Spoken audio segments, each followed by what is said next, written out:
All right, welcome back, ladies and gentlemen, to the Chupacabra Tutorials channel. I'm your host, Larry, and today we're talking about the resource gathering future of Subnautica 2. More specifically, what all of the current stuff that's in the game might mean for what we might expect as far as building, refining resources, and moving forward in the game might be concerned. So one of the things that I've shown in some previous leaked videos for stuff that's already in the game are the mining platforms that are already basically in the game, where you place down a platform like this and it'll automatically mine material for you. In this case, this is mining copper, and over time it'll find it on its own, drill it up, and put it into a locker for you to gather.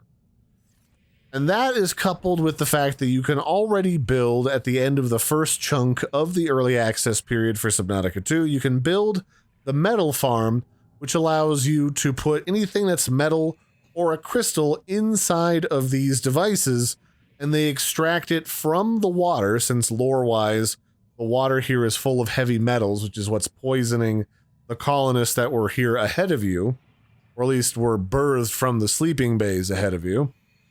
And these are great, and these allow you to pull in small quantities, but the implication here is with these mining rigs, you might be able to move large quantities of material and then refine it and put it into some type of automated Alterran outpost in order to use it. And the thing that kind of adds credence to this is not only the fact that these particular items exist, but they also can be placed darn near anywhere, although they might be pre-spawned in the game and not necessarily something that you can control. Here we go. Let me go ahead and chase down the Trident submarine here.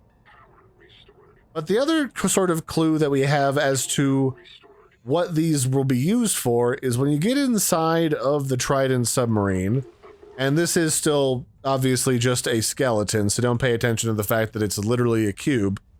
Inside of the Trident is a station here that is going to be a tractor beam station, so that you can pick up things and then drag them around with this submarine and tow them from place to place.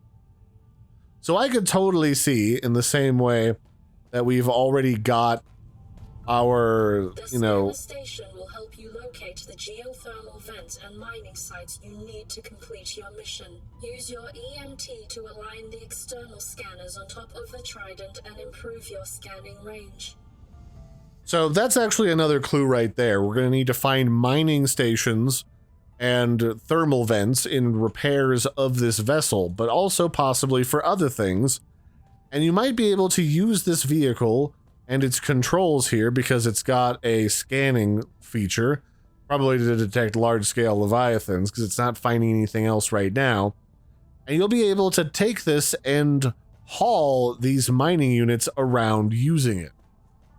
Now, the real question that I have, let me go ahead and pop down here, is do the mining units already show up on the Trident's internal holographic scanner? So let's go ahead and spawn another one of them. Spawn a mining unit. Let's put in just a regular mining platform. And let's see if this shows up on the scanner. Because if I move around my tadpole, the internal three-dimensional scan of the outside of the Trident will actually update to show where my tadpole currently is. So here you can see I moved the tadpole from down over here by the docking bay up here, but it does not look like it currently detects the mining unit that I just placed down. So that's not a proper entity just yet. But the implication is you might be able to grab this and drag it where it needs to go in order to start gathering loads of resources. Now the question then is, are we going to end up with like a miniature Factorio situation, where we have to take in large volumes of titanium and quartz and copper in order to refine it and then turn it into some sort of machine to either fix or crack open a piece of alien technology? That part I'm not sure yet. But I do know that these things exist together inside of the game, and there's a pretty good bet that they're going to be used together in order to accomplish some kind of goal. Also, I don't know why there's a marker here for the Trident, but I'm going to go ahead and pull it out of my signal list for right now.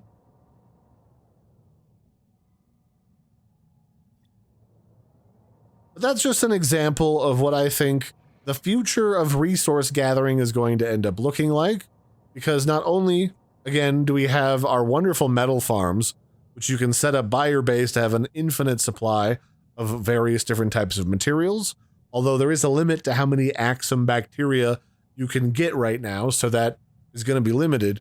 But in the future, we might be able to exploit, for more than just story purposes, one of these Alterran advanced mining platforms. So that's what I wanted to share here today, a quick look at the future of resource gathering here inside of Subnautica 2. I've been your host, Larry. Don't forget to like and subscribe, and I'll catch you next time. Bye, everybody, and have a good one.